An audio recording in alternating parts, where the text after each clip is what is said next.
as an industry and then as an educational sector and all this entire enterprise on the value that language brings, which is enormous, as we all know.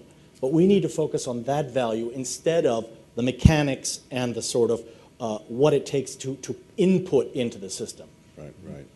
I mean, I might add, we have failed as an industry.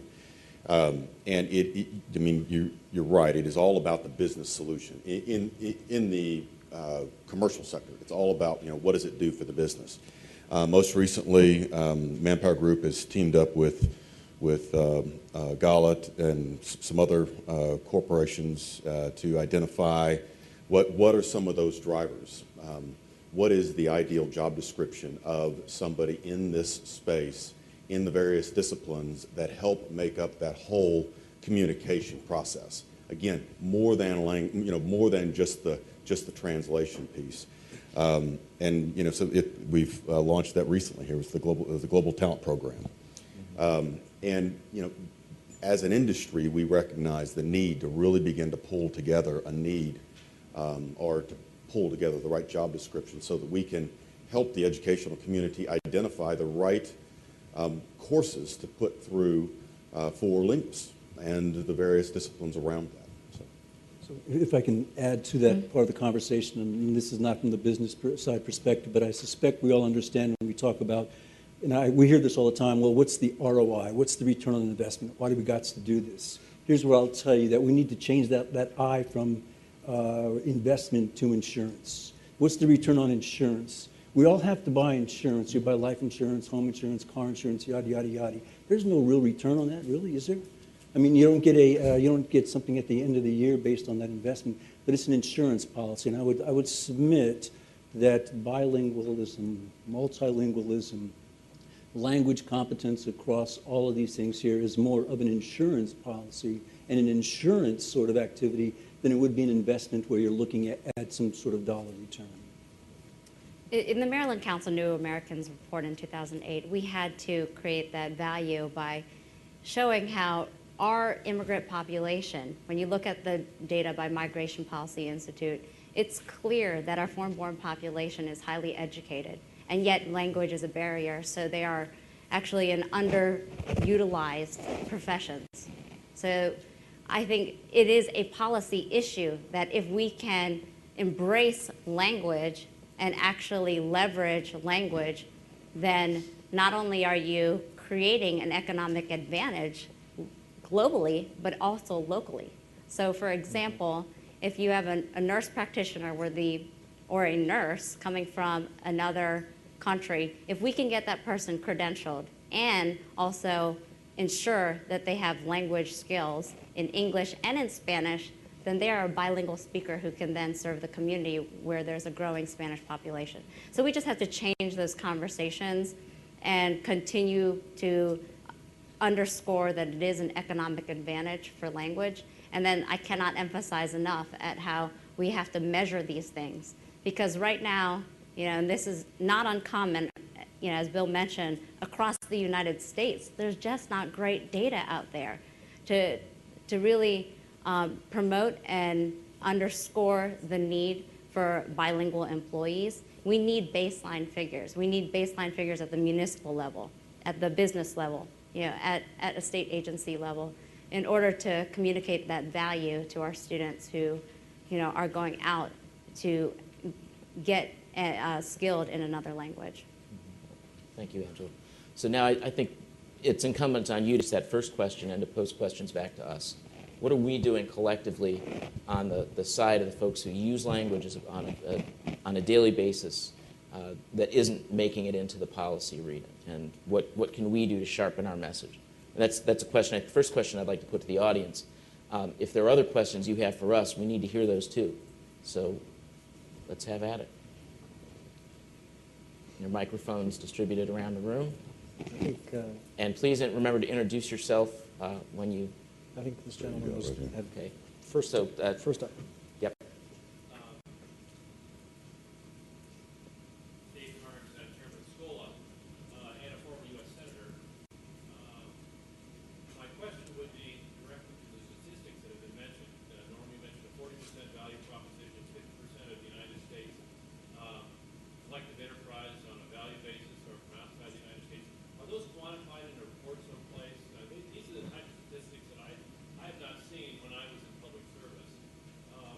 Yeah. the value proposition like the Yeah. concept.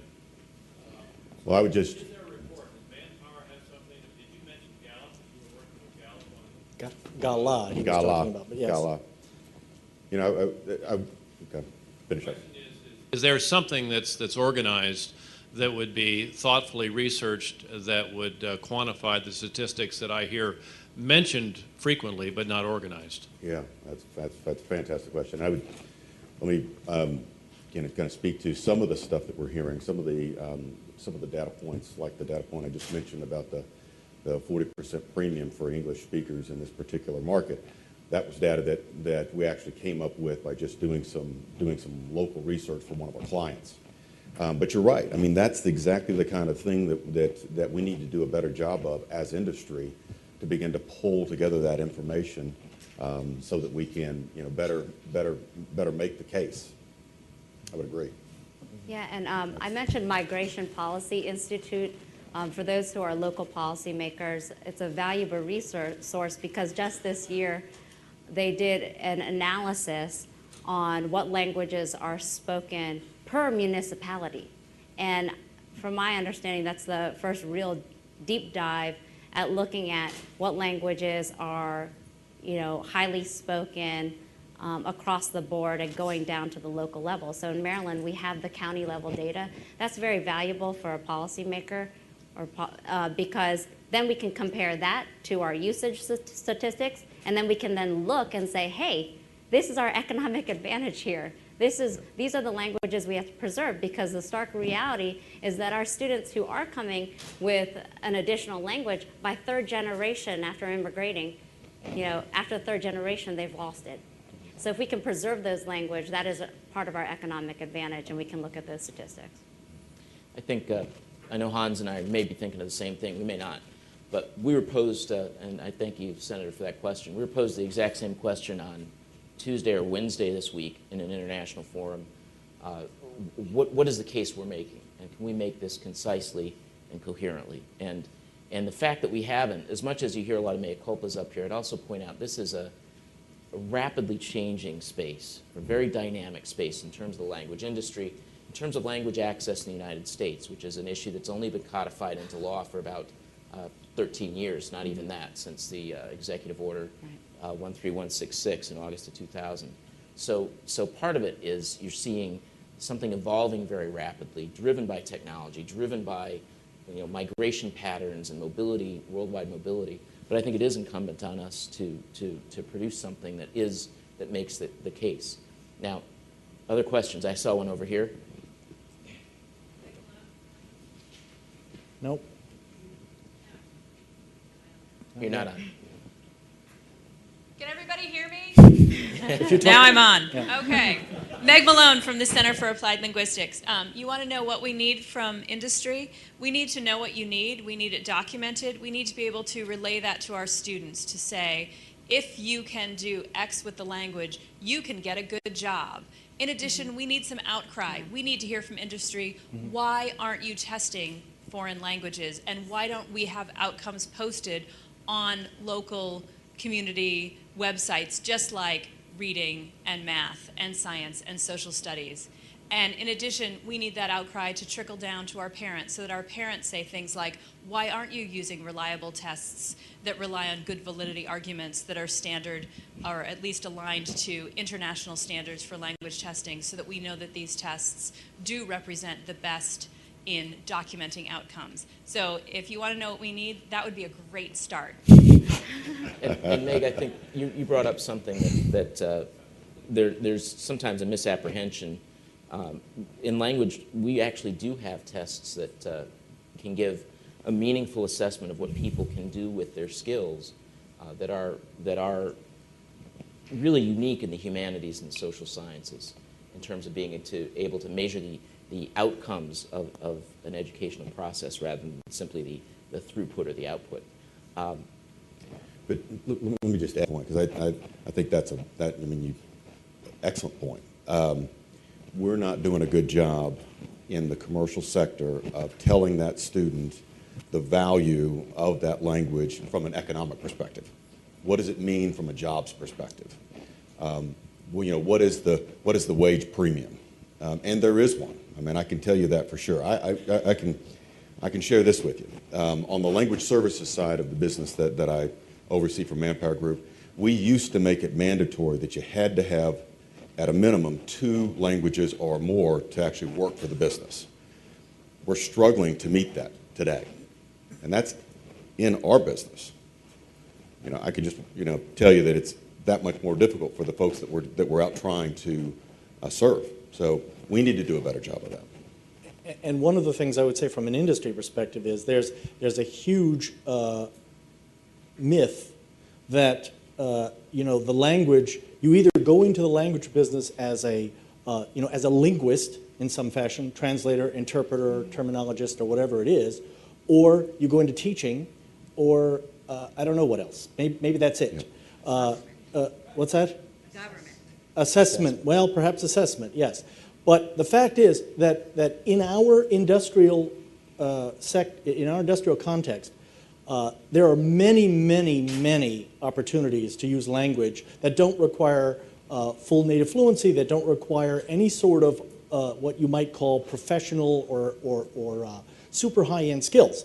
There are lots of different positions, and Norman knows this very well, that require some knowledge of language or a specific type of knowledge and so forth. We're not getting the message through that, hey, you can be a computer programmer and have language skills, not enough to be a translator, not enough to be an interpreter, but those two, that combination will be enormously useful for us in localization engineering or in some sort of product work inside our business. So we need to broaden the definition of what it is. You don't have to be an expert linguist in order to be useful in language. And I think what happens is we end up pushing people out of language because they feel they can't measure up to some sort of standard that requires them to have a fluency level that they may feel they never will reach, whereas some other lower level can be extremely helpful and useful and would in fact attract more people back into the language if they can combine it with something else. So, you're absolutely right, though. We need to bring this message back to the source so that we can make it clear that the curriculums can then feed into what we need. And so Hans, I want to just follow up on that very quickly, that what you also, you're kind of alluding to a lot of the back-end operations in the language business, the people who manage accounts, who do sales, who are program managers, project managers. And it was, my experience, having been involved in a couple of significant programs over the last 5-6 years, if people didn't have an understanding of another language, right? And I'm talking in one case about an organization that worked in about 250 languages.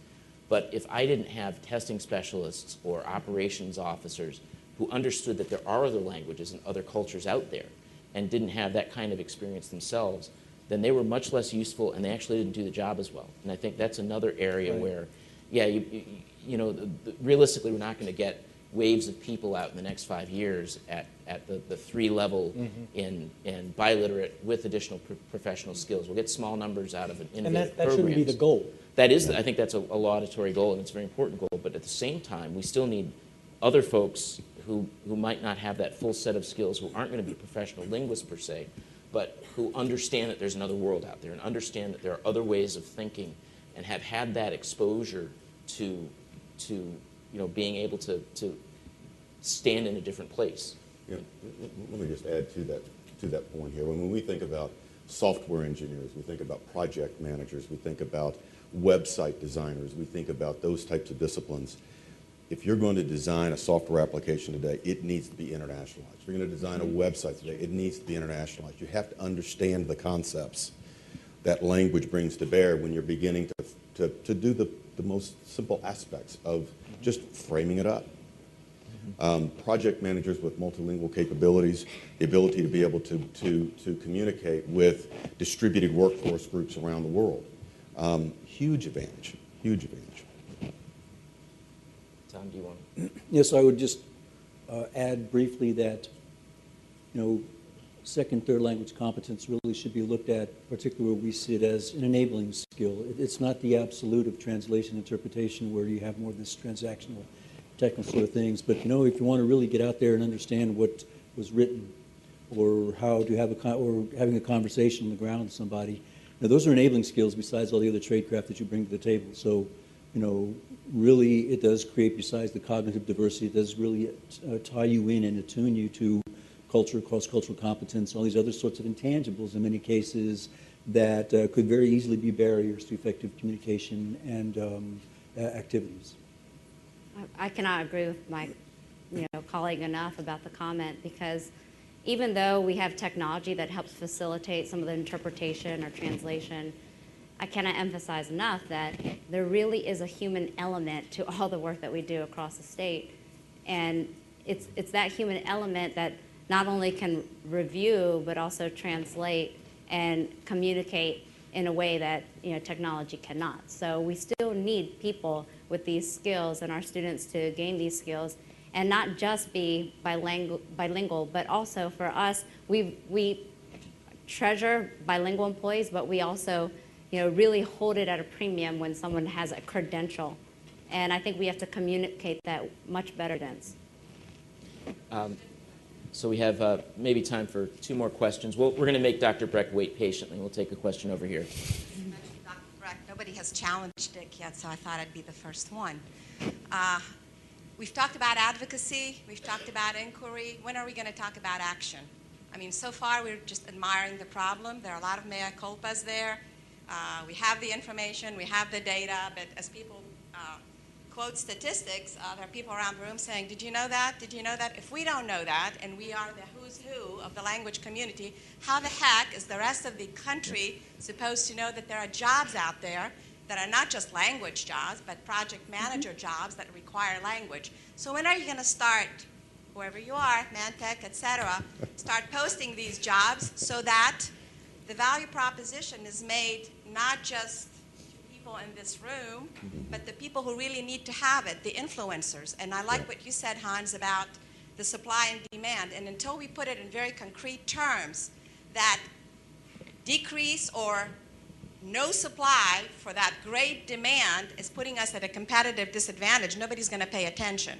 Language is really cool to order off the menu. It makes our brain think faster and nicer and whatever. But so what, as you said? So what?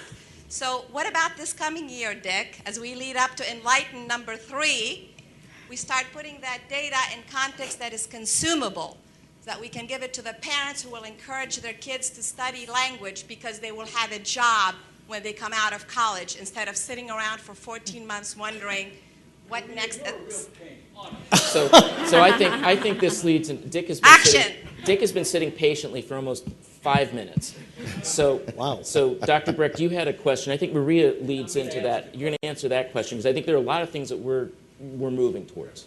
Maria, the issue, look at the recommendation. The number one, the first recommendation that we're making is we have to get language resources known to the whole country, and we have to say, what are the resources, where are they, who has them, and how can you get them? That's the first thing we have to do, because the premise of the white paper is, you know what? We're ready. We now are positioned much better than we've ever been, except nobody knows it. So your point is exactly correct. May I respectfully argue with that slightly? I hope so. Если вы не против. I think our first problem, and I know we talk about evidence and we talk about inquiry and so forth, but our first problem really is advocacy, because at this point, we have to get people to care. They don't care. And until they care, they won't be interested in anything we have to say. So one of the things that, and Bill, and I've been working with Bill, and I've been working with Norman, and I'd be happy to work with everyone in this room on how in the world do we get people to care. And it's by making the case unbelievably forcefully that with language, nothing works, that with language, everything works.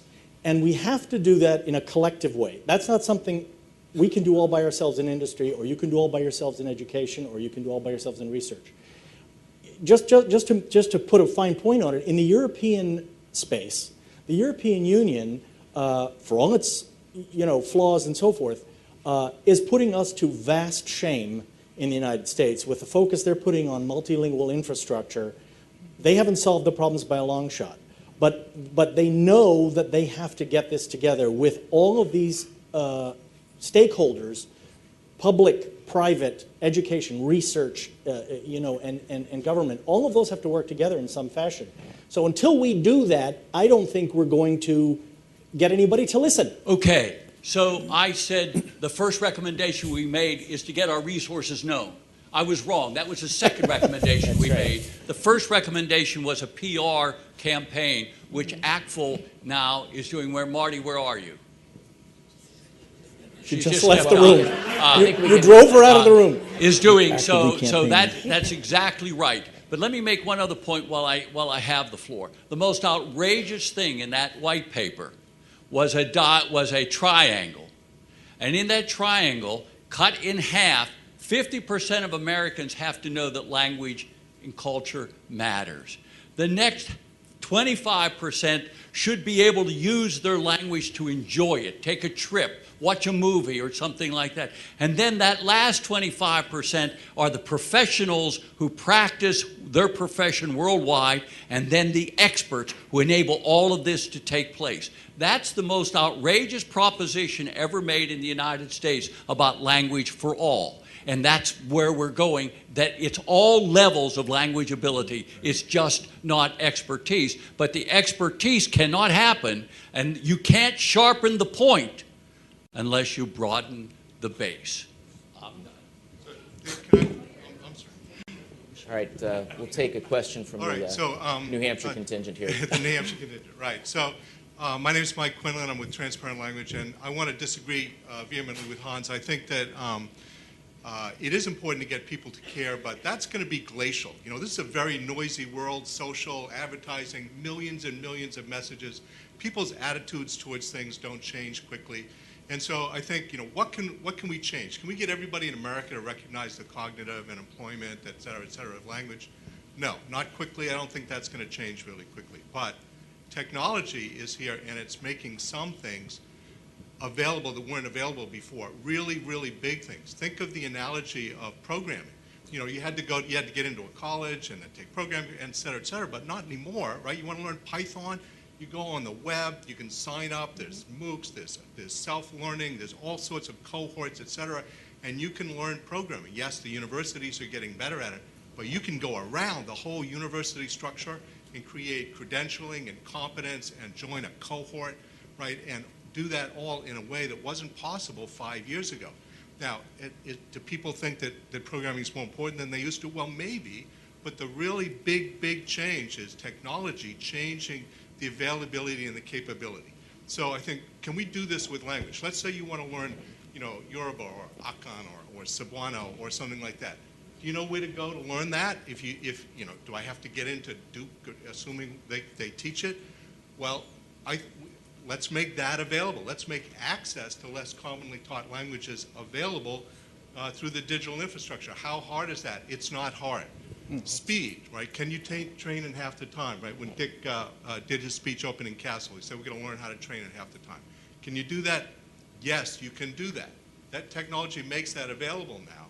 So let's take the interest and the demand for languages and assume that it's fixed, and make the availability of language, the speed at which you can learn a language, the access to a cohort of other people who are interested in learning Yoruba, and also a visible, transmittable metric, so that you can say, I'm a Yoruba speaker and I'm an 820, and you can show that to your employer, you can tell that to your friends.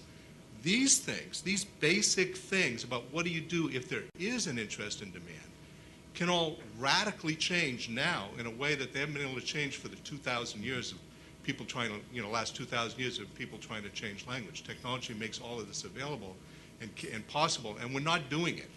You know, you still can't find your language, you still can't learn it, you still can't get a credential, you still can't find the cohort, but really it's not that hard. And when Maria talks about action, I think that's what we should be doing. Well, Yeah. and Mike, I agree with everything except your initial premise. I think people do value language in the States. We've got polling data that show 75, 80% of respondents in nationally representative surveys say language is as important as math and science, or that kids should learn a language by the time they get out of high school. And that's from 45% a generation ago. So attitudes do change, and sometimes reasonably quickly, but I agree with what you're saying. I think we have time for maybe... I'm just going to make one kind of provocative statement here. I actually don't want to assume, and Mike, I agree with what you're saying. I'm a big fan of technology, especially yours. But I don't want to assume that interest and demand is fixed. Yeah. I actually think that we have a marketing problem. We have a messaging issue. This industry, this field has a messaging issue. And before we actually excite people about technology, we've got to get the word out as to why. And I think that a lot of these people in this room are going to have to come to terms with the fact that the message is not language. Yeah. And that may be term. And I'm going to be provocative to say that. And, you know, considering my bloodline, this is really dangerous talk. But the issue here is that language is part of an intercultural skill set. And if we're really appealing to national security, if we're appealing to a global workforce and global economic competitiveness, we have to talk about language in the context of intercultural skill sets as being one of those things. And that this is a movement, it's a broader movement, but without language, you can't achieve it. And I think that's the way we have to be talking about this. So we have a positioning issue. We have a marketing problem here that needs to be addressed. And I want to know if people in this room, especially in academia, are ready to kind of talk about it differently. I'd like to speak to that issue from outside academia. Kurt Muller or Kurt Muller. I've been describing myself as a recovering academic, but my latest affiliation, I believe, is now to the National Defense University again. But I've worked in and with diplomacy, defense, development, humanitarian assistance, and the like in about 40 different countries. And I want to speak to this issue of the essential capability of communicating in other languages, but for purposes for which that the language competence is not recognized by the clientele that most needs it. I'll give you two examples. I had the good fortune of working for NATO's operational command in Europe and had a French boss, a Dutch boss, and an American boss. They rotated because of shifts and things like that. And the Frenchman, this brigadier general, brilliant man, would occasionally run into difficulties communicating with his staff because his English was not good enough. And you could see the frustration that the man was going through when he couldn't express himself that way. Fortunately, we had a Dutch colonel who was quadrilingual, and he would interpret for the English-speaking staff when he got to that point. Now, what was necessary, of course, was what the operational outcome was supposed to be. It didn't hinge on the language, but you couldn't get to that outcome until you got through the language. The second example I want to provide is working in environments where the business language was English, but if you didn't communicate with the staff through their language, you failed to reach them. And I had situations where German staff officers who could perfectly well speak English would speak to me in English and I would speak back to them in German. And I would get the point across to them because I reached it through their culture, and they didn't see it as an American with the kind of hierarchical status that you have in a multilateral command, and instead it was getting to them on their own terms. Thank you. And I think on that, you know, it's a good coda and following up to Kirsten's comment. You know, I think it seems to me we often elide the issue of intercultural skills and intercultural communication, or we subsume it with language, using language essentially for all of the other requisite skills to do what we do. But in point of fact, I would submit that none of the panelists up here would disagree with any of the foregoing, that to really professionally engage in what we do, which is facilitating understanding across cultures, whether we're doing it in a commercial way, in a military intelligence way, or whether we're doing it for social justice. To do that successfully does, in fact, require the full range of multicultural skills, and language is the necessary but not sufficient basis of that. I think we are now, in fact, over time, but I'll throw it back to our leader, Dick Brecht. Let's take 15 minutes. We'll run 5 minutes.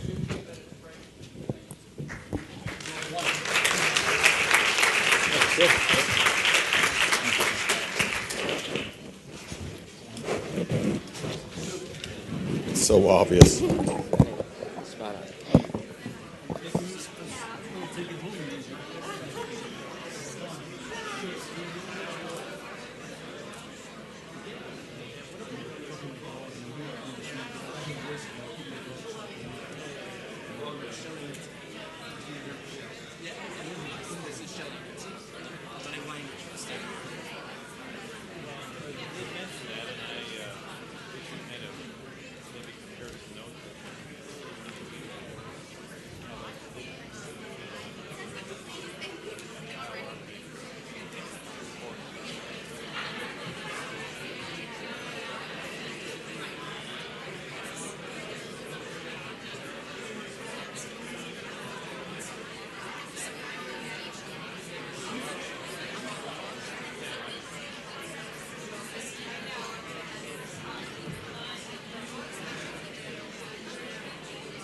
Well, my point is, you know, I've been in the museum in the White House.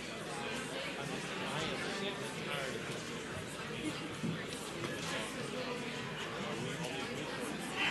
And nobody talks about value. There's so many things that we could do. There's going to be or there's going to be a value add. There's going to be 50%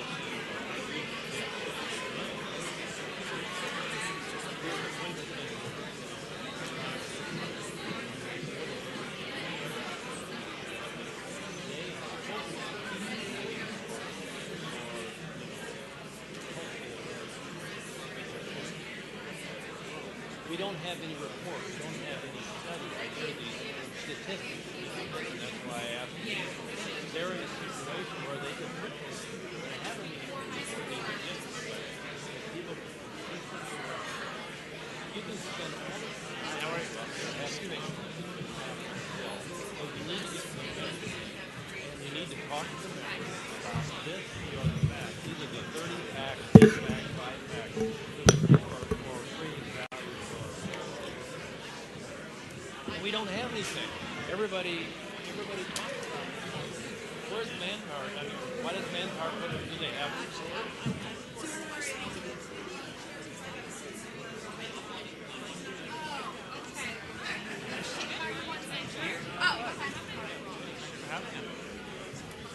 Good job. Good job. Nice to meet you. Welcome back. Oh, hi. What is the value? Sorry. That's a very simple. And I hear like frustration, like, flagship university saying we've got 1,000 graduates, 20%, less than 20% are using their language.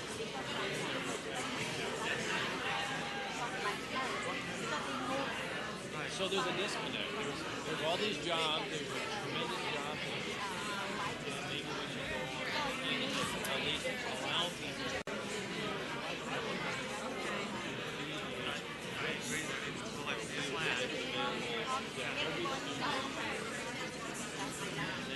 Also, there would be like a flagship. Well, we agree. We agree. Now there's not a group gets together and do a planning session. That's how we roll. Right.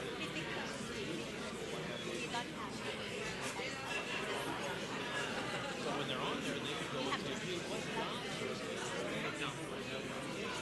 All they would have to do is and they would be introduced to others. I said, let's get some people that we want. It seems like all we have are academics. Maybe we can learn APEC. And then at the flagship, people say, okay, they're not. No, yeah, no. I understand, yes, because we had applied 5 years ago. Yeah.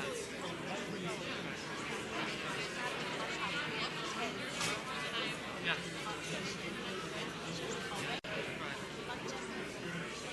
But you are doing a lot of because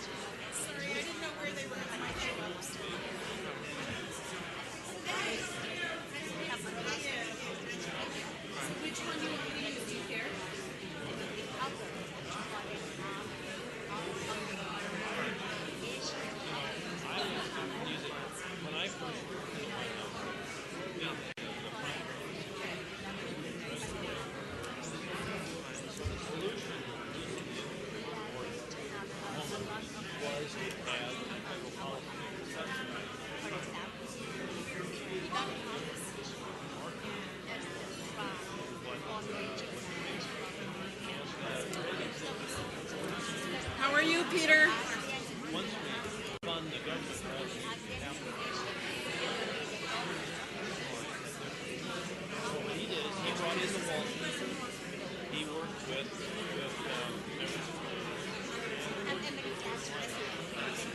and we in that coming up totally allow them to do.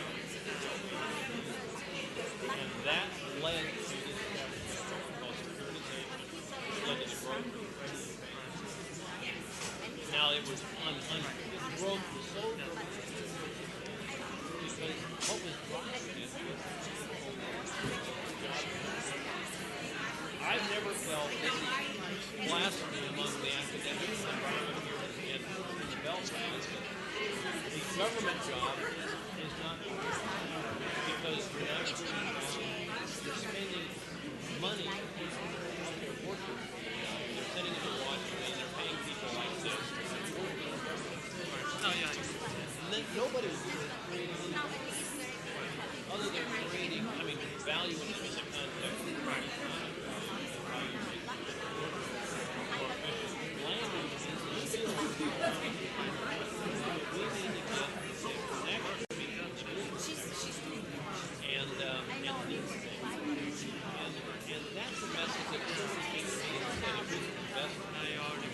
Well, thank you very much for your leadership. Yeah, definitely, definitely. Are those studies? And everybody said, well, this is an advisory.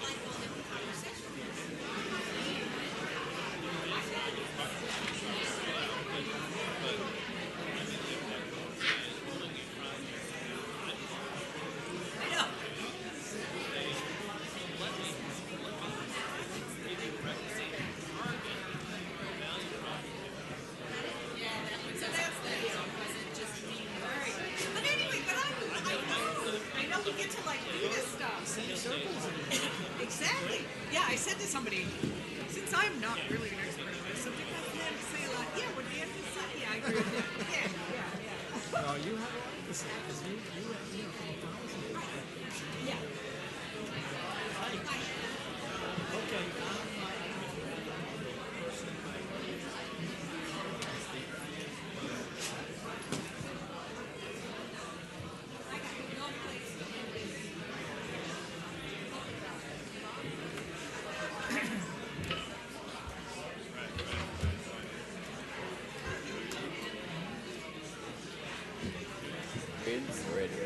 Okay. Okay.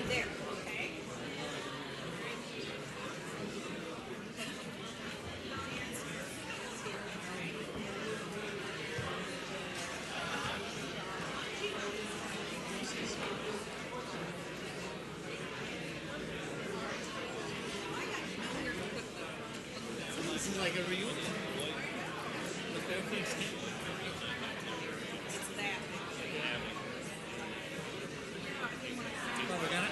We're gonna have to. Okay. Okay, yes. Particularly since that's your primary recommendation.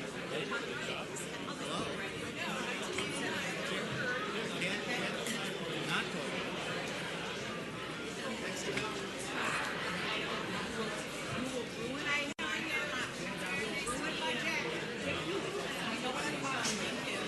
Hey, Kristen, I'm Jane. It's nice to meet you.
We'll get started in 2 minutes.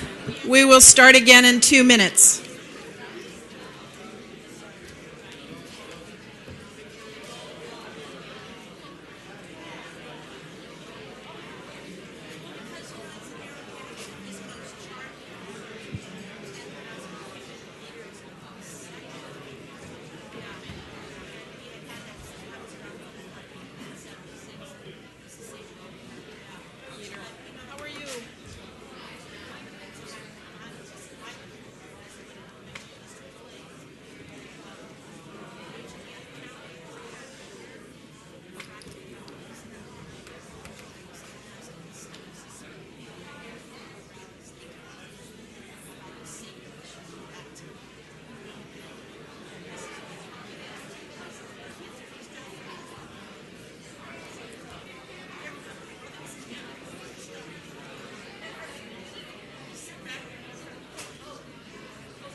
We'll get started in 1 minute.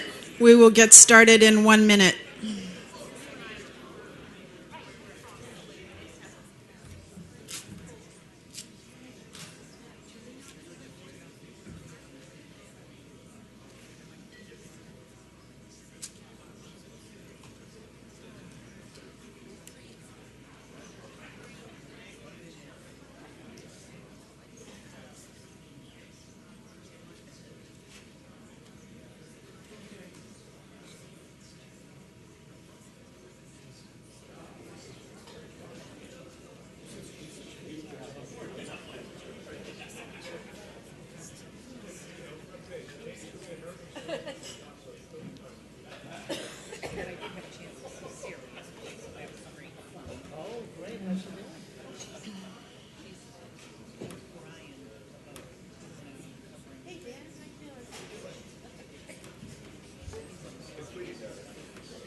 Good morning, everyone.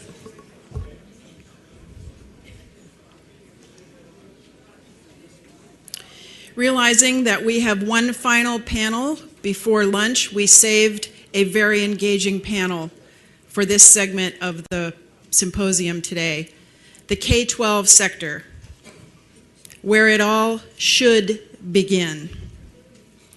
Yet we know from enrollment surveys that have been done by ACTFL and the Center for Applied Linguistics that in any given year in the K-12 sector, approximately 18% of our students are engaged in the schools learning languages. When we get to grades 7 through 12, we know that approximately 32% are engaged in learning languages and that most of those take languages in 9th and 10th grade only. And according to the CASL study, only about 25% of our elementary schools have language programs. Yet we've had a lot of activity, especially since September 11th, 2001.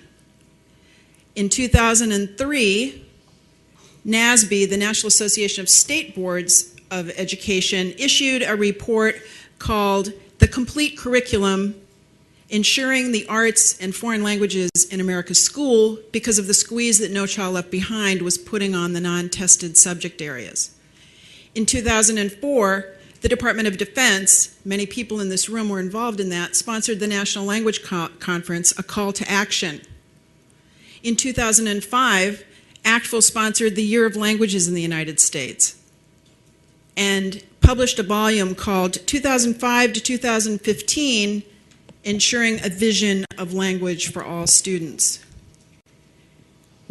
We also had a National Language Policy Summit, and from that came the first K-12 flagship program. In 2006, President Bush declared the National Security Language Initiative, which spawned a number of programs, principally the StarTalk program. So we've had conferences, we've had publications, we've had initiatives. And what do we have to show for all of that? Have we now, with all of those incipient ideas and programs, reached a tipping point? And that's what we're talking about today. Have we reached a tipping point where we're really ready to do something about the language issue? So we have a distinguished panel with us this morning. They're going to talk about those issues and challenges from the K-12 perspective, the K-12 sector. On my immediate right, you've read all their bios on the website, so I'm not going to go into their whole bios, I'm just going to introduce them briefly. But my immediate right is Chris Amundson. She's currently the Executive Director of the National Association of State Boards of Education. She has, prior to that, served at the local level on school board, been school board chair in Fairfax County Public Schools, and then been a senator in the Virginia Assembly. So she has the pulse on what's going on in boardrooms, local boards, state boards. Next to Chris is Dan Domenech. He also served as superintendent in this Fairfax County public school system, and since then has become executive director of the Association for School Superintendents. And Dan has the pulse on what school superintendents think about the challenges that we're facing in language education. Next to Dan is Jane Swift, formerly governor of Massachusetts, where she undertook a number of education reforms for the state of Massachusetts and is currently CEO of Middlebury Interactive Languages. Jane has the pulse on what's going on in education reform at the state level and also with the emergent technologies about learning languages. And finally, Tony Tyson, currently ACTFL president, has the perspective and the pulse on what's happening in a very important place, and that's our classroom. She is a classroom teacher of French in Loveland High School and also the district supervisor, and has a lot of capabilities in integrating technology into her classroom instruction.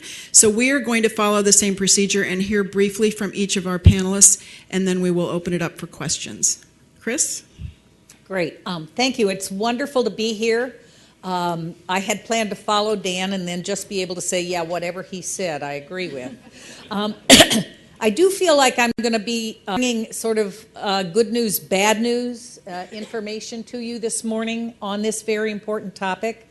And we'll start again, as one always does, with the bad news.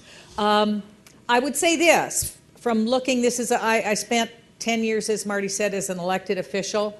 I always tell people I never planned to do any of that. I was just a kindergarten volunteer and things got out of hand. But I have read my share of polls, and I would say this, foreign language has not made the sale. If you look on the data on page 8, 64% in a list where people can list almost anything, those numbers are not good. So I think, let me be the first to deliver the message that you have not made the sale, and the recommendation at the end about really raising public awareness is going to be key to doing anything else in this important area. Second, I think a problem you're going to face among policymakers at the state level, and I think Governor Swift might agree with me, is people are going to say, hey, we did that already, right? We put in a foreign language graduation requirement. You mean we got to do something again? So I think there's going to be a little fatigue, and people are going to have to understand some of what that's about. And finally, there really is nobody who owns the job of advocating for second language acquisition in this country. One of the reasons that science, technology, math, I refuse to use the STEM acronym, but one of the reasons that those subjects have become elevated is because there is an entire advocacy organization, Change the Equation, whose only job it is to show up all the time and say, hey, these subjects really matter. There is no such comparable organization for second language. So I think that's really important. Now, that's the bad news. The good news is, first, I think states are where the action will be. Those of you who might have come into town for today, can just now experience what we all experience, which is that Congress is broken and is not going to get fixed. I think they may, between now and the next elections, name some post offices. That's about it. But if you want to make changes, states, luckily, are where the action is going to be, and I think states are still, by and large, functioning. Second, and people may disagree with me, and in fact, you kind of do in your report on page 15. I actually think the Common Core offers a tremendous opportunity for second language acquisition, because when I look, first of all, remember, it's standards, it's not curriculum, and second, if you look at the standards, refer to details and examples in a text, close reading, vocabulary acquisition, all of those things can be done. There's nowhere does it say you got to do this in English. I think that offers a great opportunity. And finally, technology is really, I think, advanced. When I studied Spanish, we wrapped a physical tape around, and I will say this, it did work. I mean, I was at my a large number class reunion recently, and we were able to still begin with Hola Pablo, ¿qué tal? And go through the entire Espero que no albóndigas. We went all the way through the dialogue, so it's stuck. Technology does work, and if you see kids on Facebook now chattering back and forth, my daughter has a number of Honduran friends, and sometimes they text back and forth in English and sometimes in Spanish, and it's terrific. So I think all of that is the case. Now, finally, what I would say is, in terms of issues, you're going to have to, this requires system-wide thinking. Dan will tell you, when we were in Fairfax, we instituted a language immersion program from grades K to 6. It was terrific. And then the kids got to middle school and they just sort of fell off a cliff. So you got to think system-wide from the very beginning. Second, I think we need to remember that there are two kinds of second language learners. There are the English-speaking kids learning Spanish or German or Arabic, and there are the kids who speak Korean, who speak Vietnamese, who speak Arabic at home. And I would argue to you, and I hope we'll discuss this, I don't think we do a very good job for either one of those groups of kids. And finally, the sad news, the money is not coming back. There just isn't going to be any more money at the state level. So I think that's a sad, hard truth, but I think it's the truth. So those are, at least, that's kind of my opening bid, and I will look forward to hearing what everybody else has to say. Okay, I also agree somewhat with Chris that right now, since 2008, as you know, and the Great Recession, school districts, and we track this because that's what we do. All our school superintendents are members of our association. So we've been able to track the impact of the economy on schools since 2008, and it has been disastrous. I mean, school districts have cut more programs and services in the last 6 years than they probably have in the last 50. There was a period of growth. There was a period where our curriculum was comprehensive and enriched.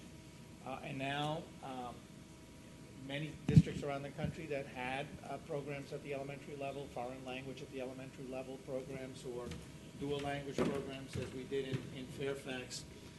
We're having trouble hearing. It's probably because I didn't turn it on.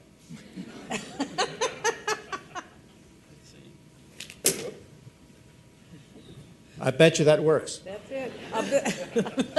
Technology always, it's that on-off button. If you can get past that, you're great. Sorry about that. Well, good, because then you didn't hear the bad news. I can get right to the good news. No, I was basically the economy and the cuts that have been made, and they've been disastrous. Many programs, foreign language programs at the elementary level have been cut. Even at the secondary level, a lot of electives have been cut. And unfortunately, as Chris says, there's no sign that that's going to change or improve. If anything, everything's going downhill. On top of the cuts, we have sequestration that's in place now at the federal level. So school districts that are very dependent on federal funding, they're taking another cut in their budgets. And of course, we have a government that may go out of business tonight, so who knows what's going to happen thereafter.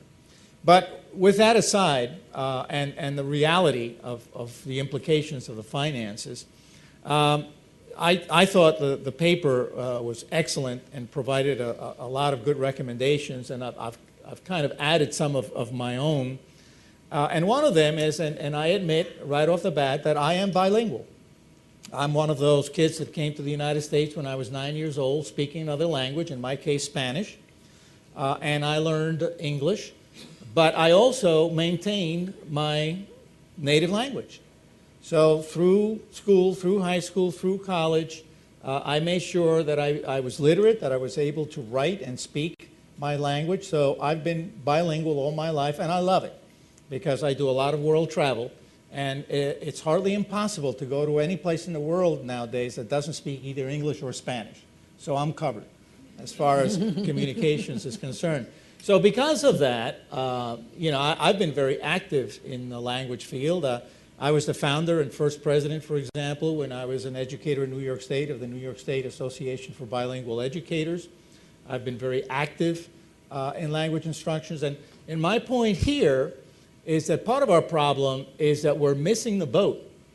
We have thousands and thousands of students in this country that already come to us speaking another language. And instead of allowing them to supporting them in maintaining that language, we basically let that resource go. We let that skill go until they get to the middle school or high school level, and then we attempt to teach them the very language that they're already capable of speaking, if they're still capable of speaking at that level. So I think that that's a base that we need to cultivate in this country to ensure that early on, as these youngsters come to us, that we do everything that we can to maintain the language.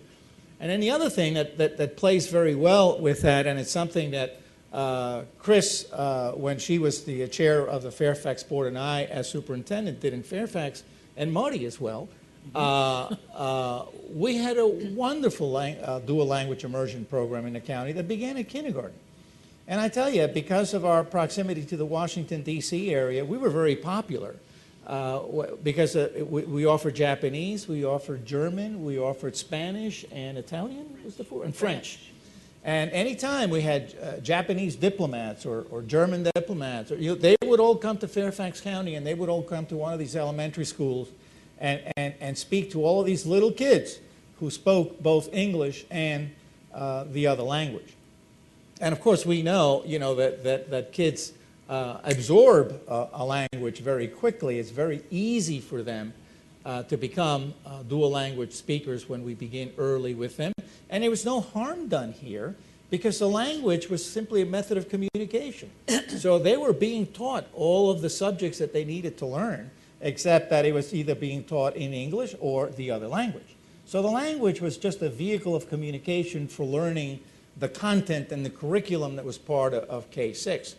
But Chris would be the first to admit that, unfortunately, and she did, that after the 6th grade, there was no place for these kids to go, because now they were back in the environment, unfortunately, where the language is taught more as a subject than as a communication tool, and the kids just didn't proceed and continue to gain. So the fact that we have students that are here already that could be the base of a growing number of dual language speakers is something that can't be dismissed. And the second, as the paper recommends, certainly immersion programs, dual language programs, beginning early at kindergarten level, at the elementary level, is the way to go. The problem, though, is that we have a culture, unfortunately, that primarily feels that the rest of the world should speak English. We speak English and the rest of the world should.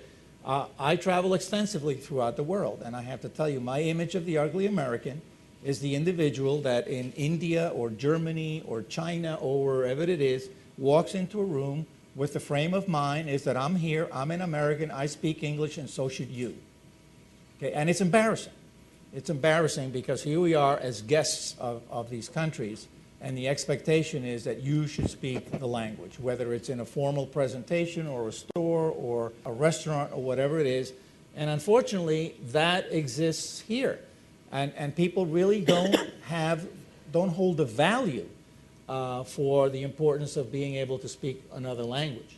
And you know, your paper has all of the data, all of the evidence that would suggest otherwise, from the point of view of politics, from the point of view of business, from the point of view of our security, of national security, the importance for the ability for our people to speak other languages is incredible. I can tell you again, by being I was recently in Cuba, where their language is Spanish, and I sat to some presentations there, and I kept my mouth shut. And you know, what I was hearing the officials say was not what was being translated to our group, right? And if you don't speak the language, you're just sitting there nodding and smiling and saying, oh, really, really, really? Well, that's not what's going on. And whether it's politics or business or security, you are at a huge disadvantage if you're not capable of speaking that language. So that the rationale, the evidence, the facts are there as to why our school should be teaching another language, as China does, by the way. When I met with one of the prime ministers in China, with a big smile on her face, she says, we have more students speaking English in China than the total number of students you have in the United States. And she was absolutely right. She was absolutely right. We don't do that, and we need to be able to do that, but we do have our work cut out for us. As Chris suggested, from a public relations point of view, somebody is going to have to pick up and carry the torch. And it really is, from my opinion, it has more to do with values. Because I can tell you that as a superintendent of 27 years, in every district that I was ever in, we implemented these programs. And we implemented the programs in spite of the fact that we didn't have all the money in the world. But we implemented the programs because we felt it was important to do it. So it's a matter of will. If at a district level, a superintendent and a board want to do this, they can do this. There's nothing to prevent them from doing it, other than the fact that there isn't a culture that would support it and would say this is critical to do. Thank you. I also served in the state senate, and so not surprisingly, I'm going to agree with a lot of what Chris said. I do think the action needs to come at the state and local level, but I'm going to disagree with some of what's being said here. My perception as a relative newcomer to language learning is that all of the advocates, all of you, are just way too polite and way too educated and well-informed. And it is the case that in Massachusetts, which inarguably has the best education reform movement in Massachusetts, we passed that law in the depths of a recession. There was no money. Nobody believed kids could learn as much. And there were a bunch of people, yes, led by the business community and led by parents and others demanding excellence. And so I think there's actually a lot of good news. I think it's great if you're going to do a PR campaign. What you really need is a grassroots campaign. So I'm going to ask a question. How many of you have ever had a conversation with your state senator? Few. That's part of the problem. I probably did more to impact education in Massachusetts when I was a state senator, and Chris would probably say the same. I won't ask you the question I usually ask when I go talk in local elementary schools, which is how many of you know who your state senator is. But I have been mistaken for a Kennedy, let's just say. There is a lot going on. Absolutely, teachers are stressed about Common Core. Absolutely, there are cutbacks in budgets, but guess what? There are also solutions. So I'll tell you a couple of things. I wouldn't be so down on parents. They're your best advocates, and I do think many, many of them know the value. I know I do, and the best thing to do is to start a high-quality program in your school, and guess what? The school next door, all of a sudden, those parents start to demand it too. We're seeing that happen all over the country. Middlebury Interactive Languages provides online courses in world language learning as well as summer immersion language experiences. We reach almost 200,000 kids, and almost every single one of them has a parent who's pushing for it. We do a lot of work in states where there's been statewide leadership, Delaware, Utah, but in the tiny state of Vermont that's now my home, Last year, without any money, we convinced Middlebury College to write a check, no state money, and the governor of Vermont to step up to the plate and say that state or districts in his state should take advantage of the language courses being developed locally in conjunction with a world-class academic program at Middlebury College. 30 spots were created. We have 29 schools in Vermont who are using our courses this year. We have 160,000 users. 3 of our biggest schools this year are in the state of Vermont. And I promise you, the biggest high schools, middle schools, and elementary schools in America are not sitting in Vermont. But what happened is schools were given an offer that they couldn't say no to. They were required to do professional development. And lo and behold, they opened up these programs in their schools, and parents demanded that their children be put into it. And so there's a supply and a demand problem, and technology is one way to solve the demand, but you also have to create the supply in local school districts and in local schools. And when you do, I promise you that parents will knock down your doors to come in and get their students' languages. I have never seen parents in school districts as motivated today as ever to make sure their kids have the skills that will get them a job. It is overwhelmingly the conversation. It's part of the national conversation. How many of you know a recent college graduate who's underemployed or unemployed? Probably a lot more of you than have ever talked to your state senator. And so those messages are getting out there, but you need to be bold, and frankly, you have to stop making the excuses of the opposition for them. I'll just end. I'm not partisan anymore, but I do still teach at Williams College, so I get to observe politics. So I'm trying to become better informed and better educated, like many of the people in this room. You can see it doesn't stick very well. But I teach at Williams in the fall, and we talk a lot about how policy gets changed. How many of you believe that Barack Obama won the last election because he had better ads and better social media than the opponent? It's not true. He organized from the day he got elected until the day that the final ballot box ended. Grassroots advocacy is changing campaigns in a ubiquitous media, and for every single person who cares about changing issues in the education system in the United States, they do well. There actually, a lot of you are well read. Read The Victory Gap about what the Democratic Party has done with technology to organize at the grassroots level better than the Republican Party. It is the story of the last several election cycles, and it is something that a grassroots advocacy campaign could learn a lot from. And I hope that all of you will at least leave today and send a message to your state senator telling them that you think there are far too few students in his or her district and in your hometown that are getting critical second language learning skills, because I promise you that will make a difference, because most of your friends don't call their state senator either, and don't tell them I'm the one who let you in on that secret. Right. Oh, Jane, I couldn't be in any more agreement with you, because I've really abandoned everybody else but parents and kids, actually being right in the grassroots of everything. When you walk into a school, I've had lots of opportunities to walk into a school and see elementary kids with their little iPads, Skyping to other people around, playing games, communicating, working, and not even thinking about it. And when we talk about middle school students, we say, well, after these wonderful elementary programs, what happens in the middle school? We're seeing tremendous change with that. We're seeing that it's growing, it's changing, it's moving, because kids are also saying, this is what I want. When they're not in school, they're playing video games. And when they're playing video games, how many of them come up to us and say, you know, I was playing video games last night with somebody from Russia.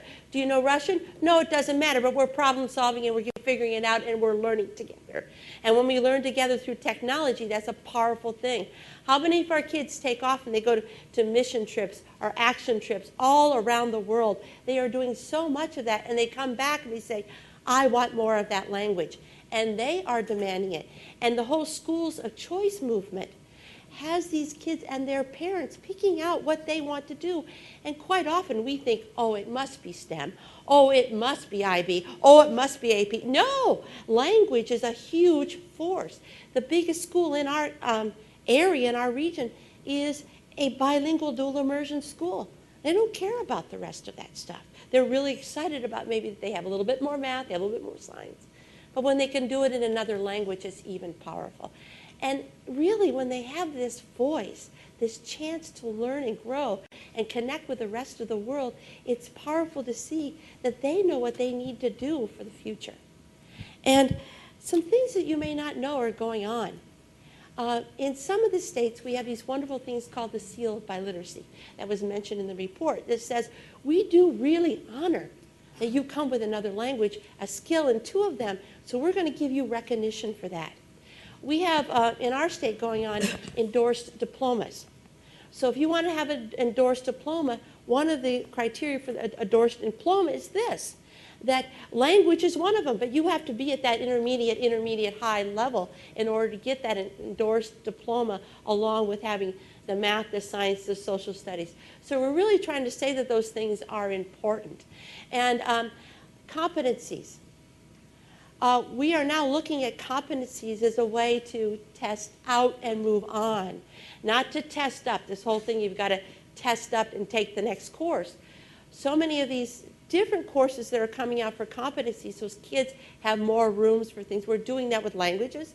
We're doing that with science. We're doing that with a lot of things. We just had a discussion last week in my school district that talked about, as we align with universities, if you take this course, Science 151, you're done with the 4 years of science. Now what do you want to do? And they want to explore their passion. And quite often what passion-based learning is the languages, the arts. That's what they want to be part of. As if always being tied up by these barriers. I had also an experience that was challenging this year when I came in the middle of trying to put together a workshop for my teachers as we're working with assessment. I had a primary advisor coming and said, we think that we have to get rid of the Spanish program in this elementary school. I say, why? He says, because the scores went down in literacy and we think Spanish is the problem. Yeah. And I said, so what kind of relationship do you think Spanish might have to literacy? Well, we're not sure. And I said, what do you mean you're not sure? I said, where is your data? You asked me time and time again for data to support my program, but I see no data supporting this absurd statement. And so we kind of reached at a point that we were able to save it, but there are some ridiculous things with that.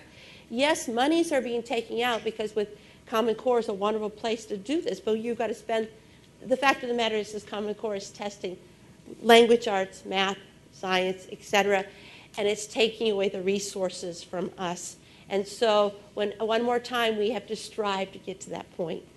But kids are doing it no matter what. They're excited about it, they're learning, they're saying, get out of my way.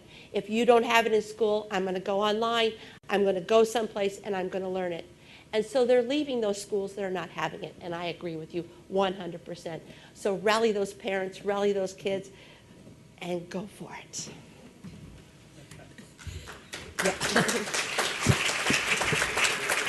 Before we open it up for questions, I would like to pose one question to the panel because I felt in the white paper that there was definitely a message directed at K-12 as being at fault here in not promoting the language issue.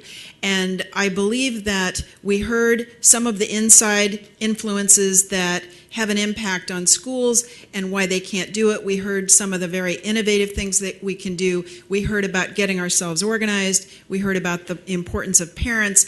But I would just like to ask the panel, are there other outside influences on a public school system, on public education, that you think we need to mobilize in addition to the ones that we've already mentioned?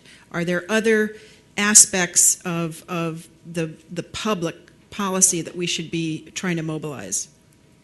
Chris? Well, I would say that given both the information in the paper and what we know about how schools can change, I would look for the employers in your district who are looking for second language speakers and not able to find them, because I think a really compelling case, and one of the reasons that you saw schools moving more quickly to install classes in things like engineering, which had never been part of the K-12 curriculum, was because employers would come and say, look, I would like to hire from here, but I can't. I'm bringing people in from India, China, fill in the blank.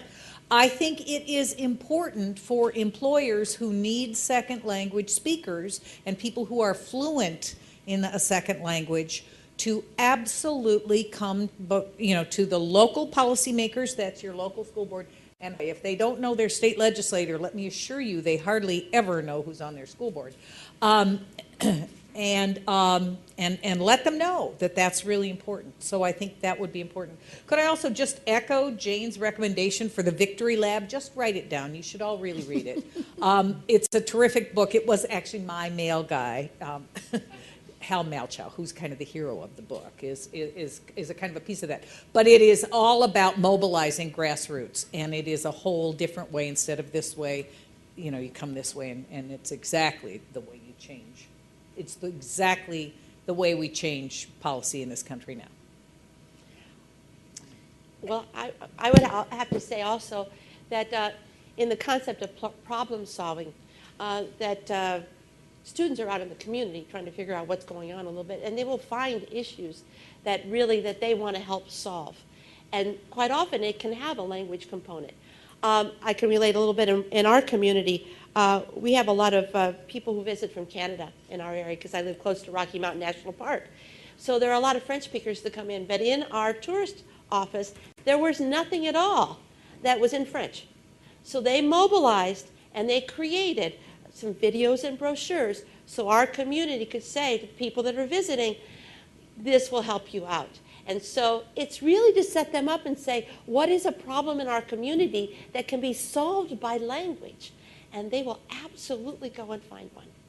So there were lots of business organizations that drove many of the reforms that have happened in education at the state level and nationally. A very good one that's still advocating for excellence in our schools and has a state chapter in every single state is the National Business Roundtable and the state business roundtables. They often are comprised of all of the key employers in a region. If you don't know them, and they're more amenable to meeting with you than your state senator, then you should. I agree that sustained support and making the case from state business leaders and local business leaders is absolutely critical. The other thing I would say is I don't know if any of you have ever been to a National Governors Association or a Regional Governors Association, but they talk a lot about policy. Here, right in Washington, the NGA has a Center for Best Practices, and they have an entire group that studies education and higher education policies and makes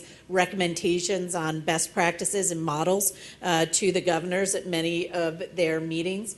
I was shocked the first time I went to the NACESFL conference at the beginning of ACTFL that it was the least well-attended of all of the meetings that I was at instead of the best well-attended meetings. So state supervisors of foreign languages have an impact.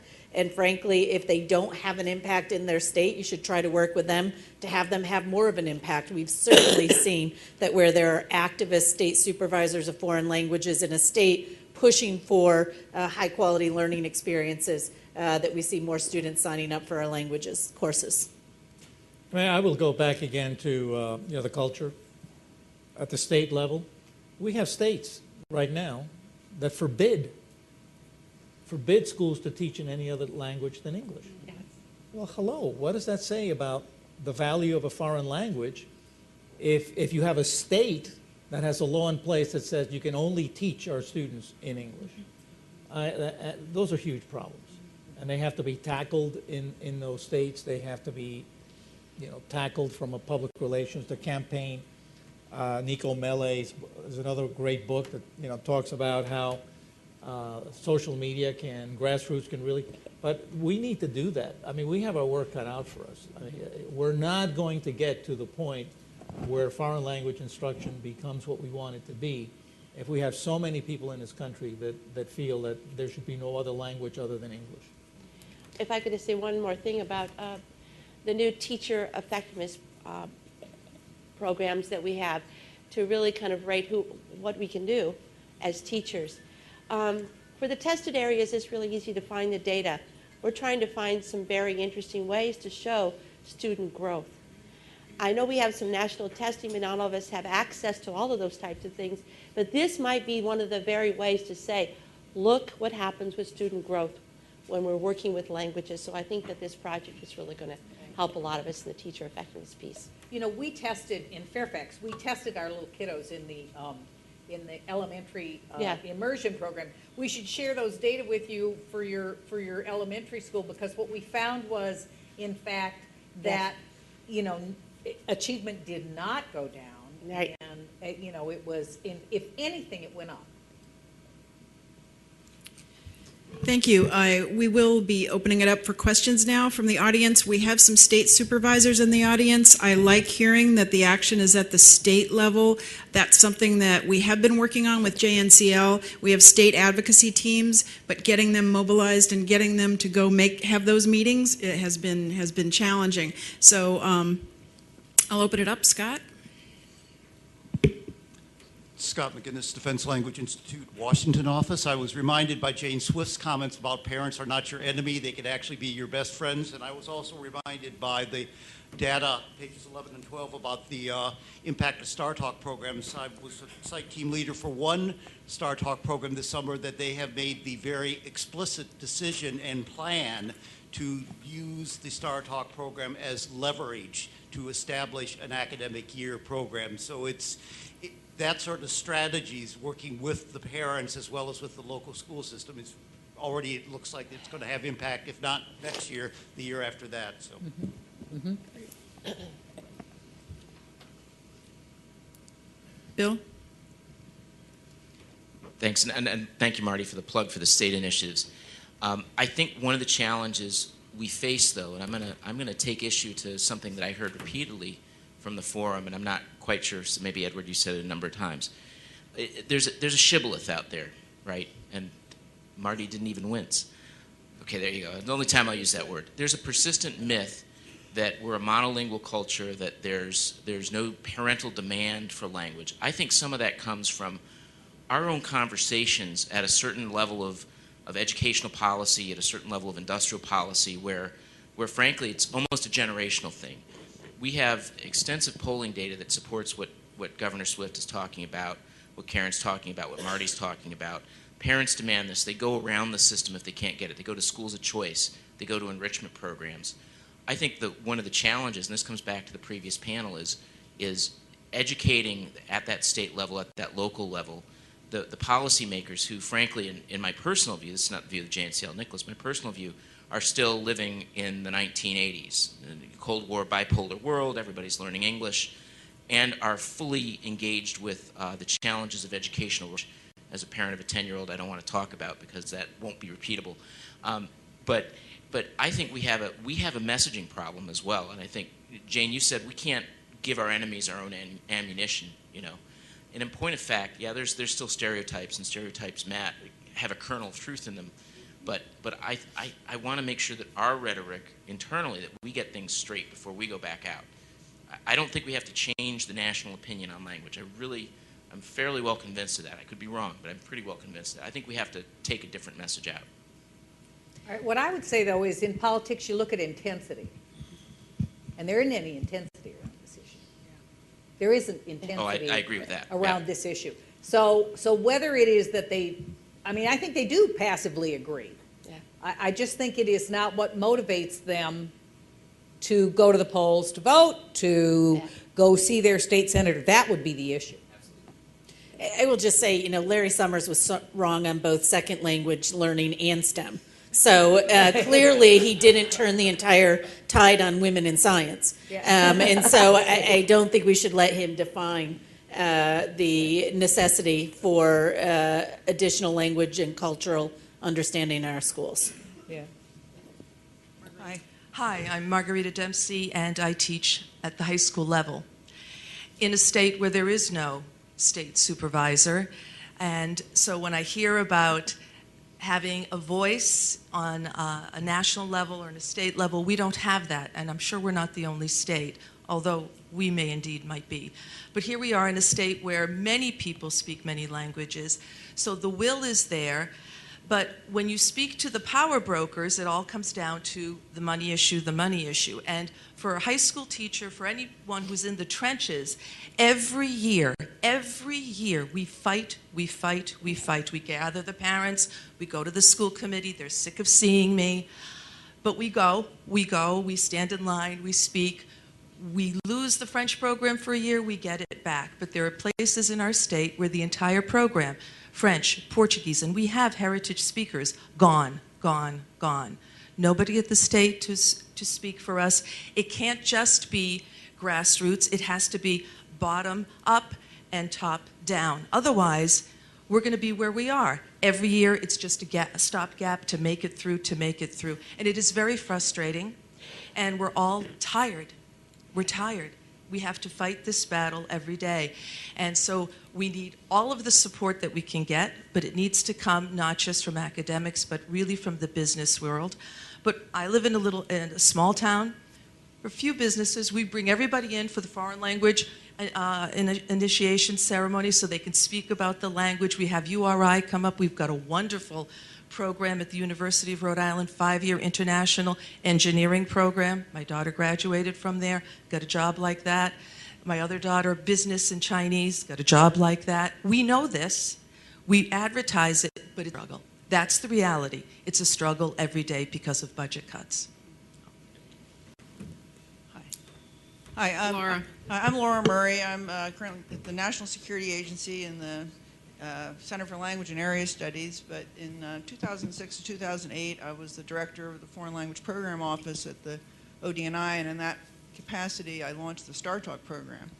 And I think a lot of the comments that have been made here are really relevant, and I think an action program that we need to do as a language community is really proceeding on all levels at once. Unfortunately, it's harder, but I think it's necessary. So in terms of the grassroots issue, certainly with StarTalk, it ignited a major grassroots movement for foreign language education.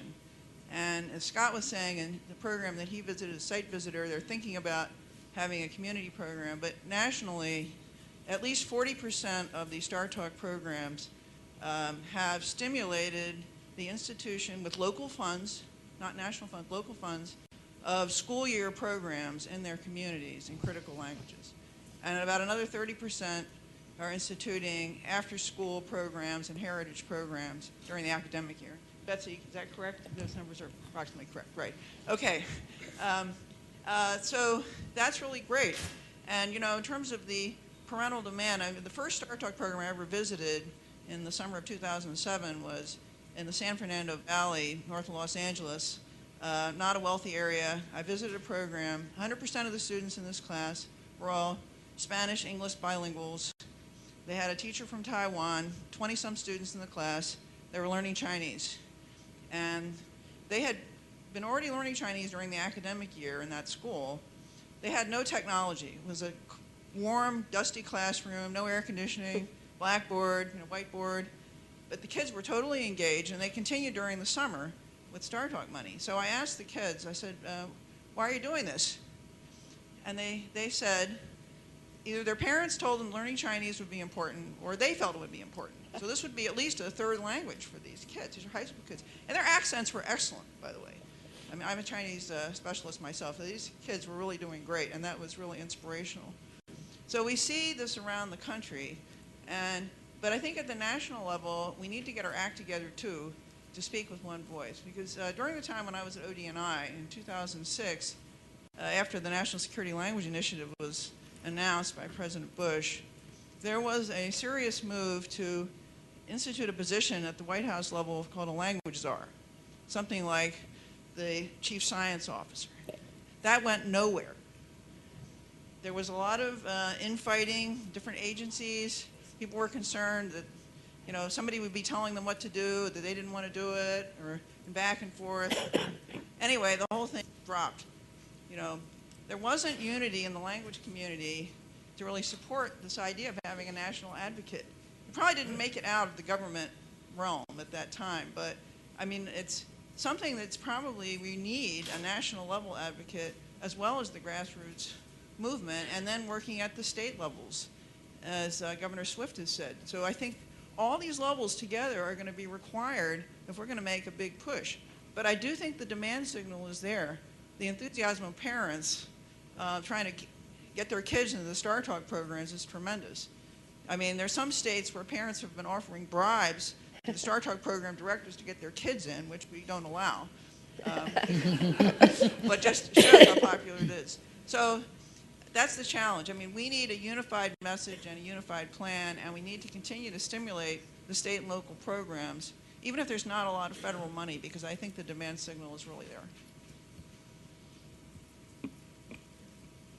Hi, I'm Dr. Joseph Cohn. I work for the Secretary of Defense. I'm responsible for the Department of Defense's research portfolio in language. And one of the things that I couldn't help but notice, and I think it was touched on in this panel, is talked about in the white paper, were the parallels between what we're talking about here and what's been going on in the world of STEM. And it just so happens I ran the Navy STEM program in my last job.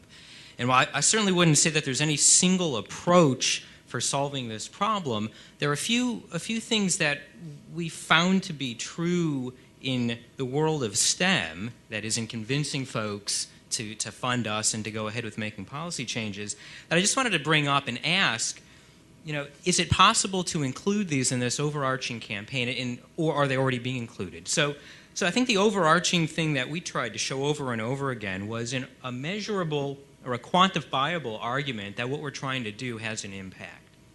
And that really means coming up with measurable drivers for why STEM matters. I don't think anybody's going to stand up and go, we don't want kids who are smart in STEM. And I don't think anybody's going to stand up and say we don't want kids who are bilingual, except for certain states, I guess.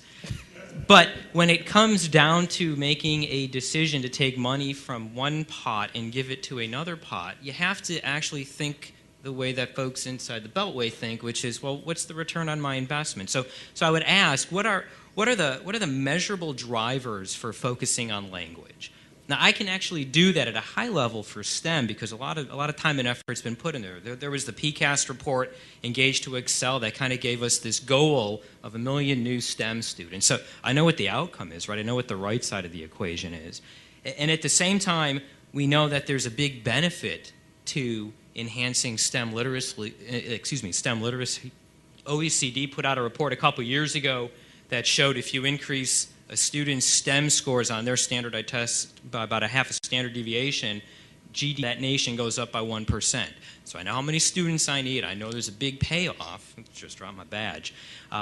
I have a good sense of where my return on investment might actually go. And recently, the Department of the Navy released a stack and flow model that actually helps you plug in different kinds of STEM interventions to help you understand how you would hit 1 million STEM students most cost effectively, how you might get that half a standard deviation improvement in STEM literacy. So I guess my questions are, what sorts of quantifiable approaches are being taken at different levels to kind of make these 30-second sound bites that everybody can resonate with? Because I think everybody resonates with, yeah, we want smarter kids. It's how do we show that it's worth making smarter kids here, and it's, you know, take $1 billion away from this thing to do that.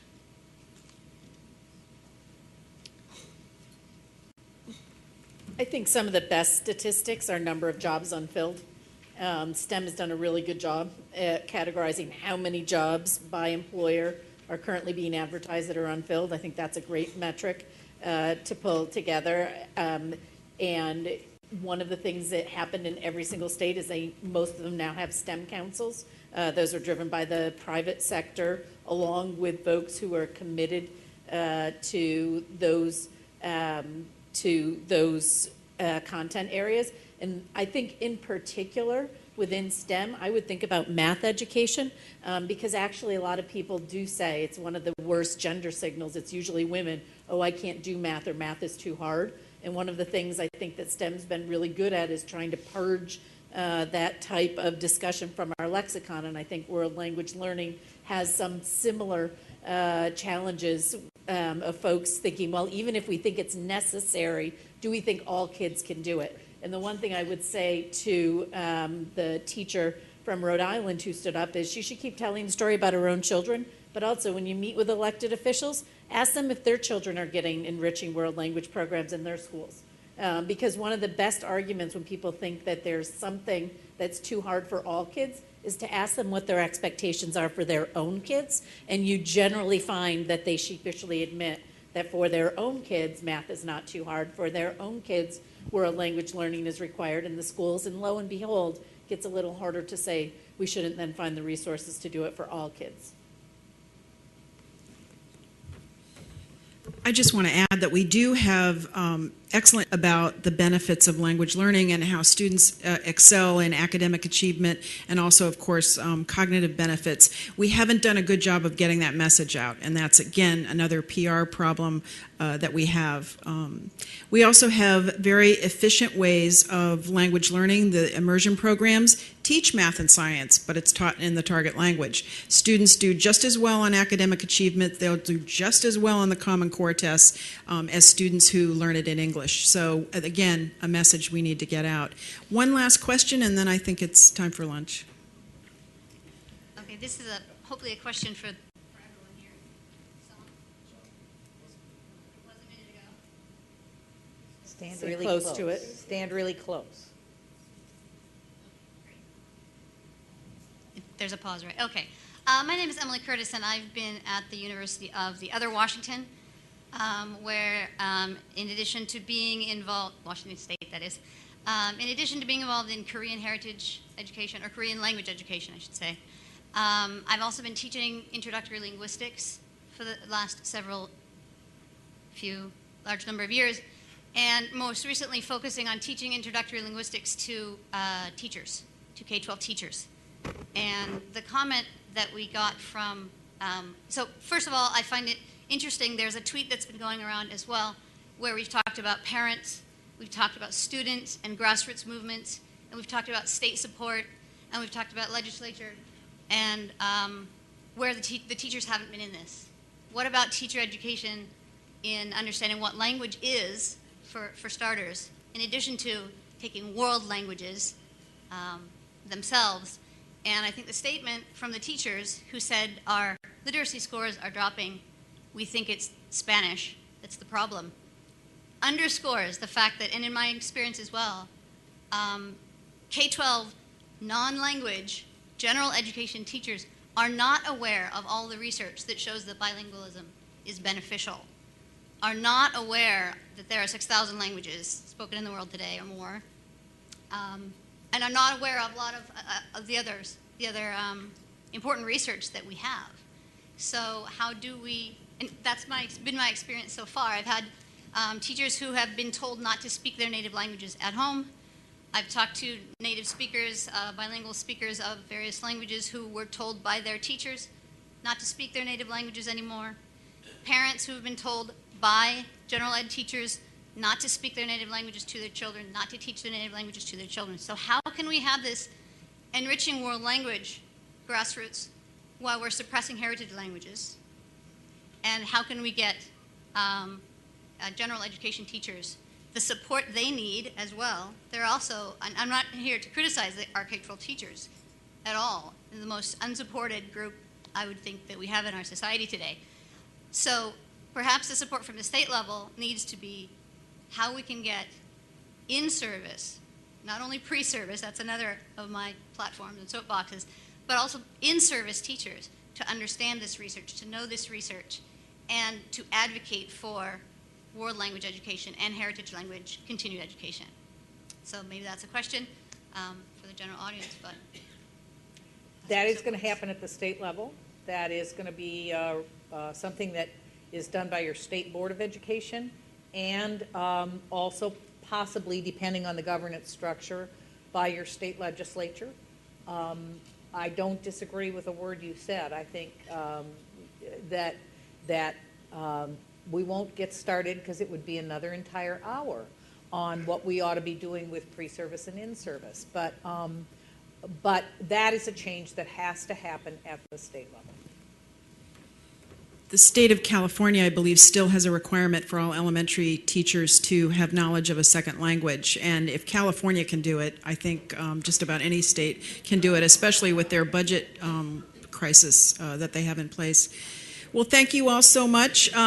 We have lunch buffet lines, and the idea at lunch is to continue to get your input, so there will be a facilitator at each lunch table. Please continue to get your ideas down because the white paper is just a draft.